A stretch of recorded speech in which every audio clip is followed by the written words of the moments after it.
So, I want to talk about the recent British Vogue article, and it's called Is Having a Boyfriend Embarrassing Now? And by the way, I'm doing weekly content for Neptunian members and patrons. I just did a live stream and we'll be doing another soon. So, if you are interested in my exclusive content, the links to join are in the description box. So, the Vogue article Is Having a Boyfriend Embarrassing Now was written by journalist Shantae Joseph. And for the article, she interviewed several women and she asked them how they felt about boyfriend content and posting their boyfriends and husbands online. And some women said that they prefer to keep their relationships private. Some talked about the hate they get from other women. And some even said that the internet makes them feel embarrassed about having a man. And so it opened up this online conversation and debate about whether or not having a boyfriend is embarrassing. And as someone who's happily single and dating and enjoys dating men, I personally don't find that having a boyfriend or a man is embarrassing. I think it's pretty normal for women to want to date men and vice versa. However, I think it's several things that led up to this conversation.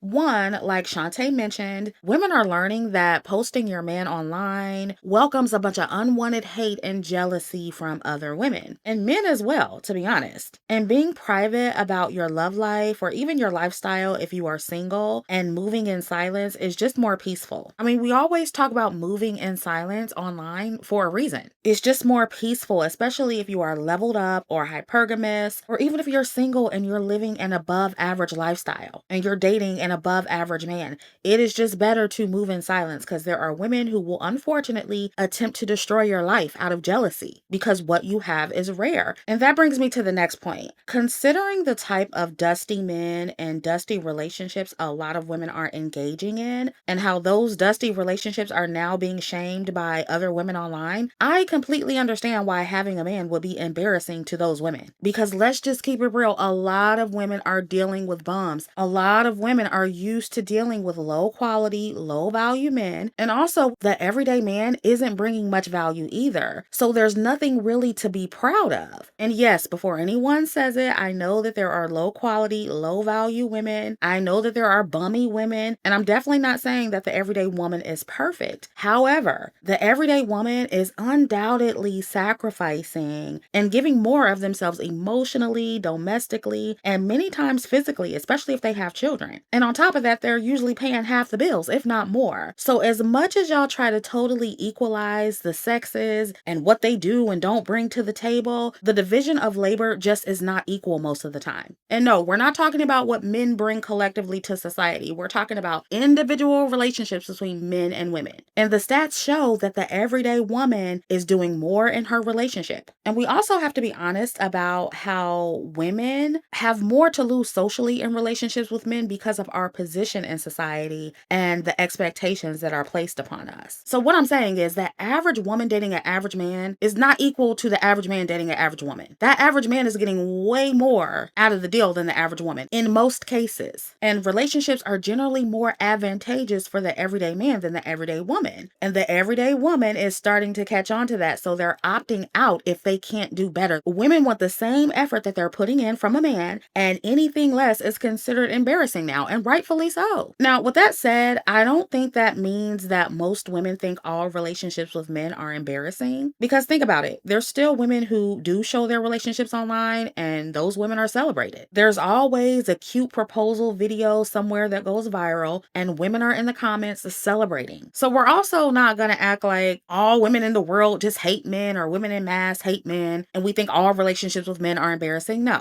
Women still very much celebrate what they perceive to be quality relationships with quality men. I just think that a lot of women are becoming more discerning about men and starting to become more unimpressed by the bare minimum coming from men. And ultimately, I think that's a good thing. And I see the Dusties online having meltdowns about this, but let's just be honest here. A lot of it is their fault. A lot of the manosphere men who are complaining, these are the same men who were on podcasts shitting on women and sometimes their own wives and girlfriends. I remember a while back when that panel of married men went viral because they were on there saying that they weren't attracted to their wives. And then you have all these other men talking about what they not going to do for a woman and how women don't deserve X, Y, and Z. And for the most part, these are average and below average men. So of course they're not going to be appealing to the average everyday woman. Not to mention the men in the White House taking away women's reproductive rights and also making it harder for everyday men to obtain gainful employment, which certainly isn't appealing to many women, especially when you consider that women do more domestically in these quote unquote equal partnerships with men. Then on the flip side, we have the married women online complaining about their husbands and how miserable they are being married and how they have to pull most of the weight in the relationship and also pay half the bills and how inconsiderate their husbands are or how controlling they are or whatever, and how if they could do life over again, they wouldn't have children or get married. And if they're not complaining, they're coming online with all this masculine misogynistic energy, chastising other women and trying to bully other women into living like them. Or they're stalking and harassing single women, which doesn't give happily married at all. And I know somebody's gonna say, oh, well, single women harass married women. I'm not saying that that doesn't happen, but for the most part, let's just be honest. Single women are getting shamed the most for being unmarried. Let's just keep it real. Society values married women more. And I do think that some of these women come online with buyer's remorse, and really all they have that is making them happy is the ability to use their relationships with men to flex on other women. And this is why I say that the women who are online aren't selling marriage well to single women. They make it look miserable. No happily single woman or woman who's content being single and just dating would want that life. So it's like the happily married women are quiet, trying to stay happy and out the way, and the miserable married women are unfortunately the loudest. They're the ones who are on the mic. Then, after we get done observing the normies who are married and partnered, then we look at the celebrities and we actually see women in real time losing social status or losing some of their perceived value or damaging their reputation by being attached to a certain man and having their children. So I just feel like all of that is contributing to why having a man is not as big of a flex as it was in the past. Right now, it takes more than a ring or a woman simply being partnered or married to impress other women or make them desire that lifestyle. More of us want to know the quality of the man and the quality of the relationship. We're looking beyond the ring. We're looking beyond the marital status. A lot of us are no longer saying, oh, well, at least she got a man. And I think that's a good thing. And this is coming from somebody who loves dating men.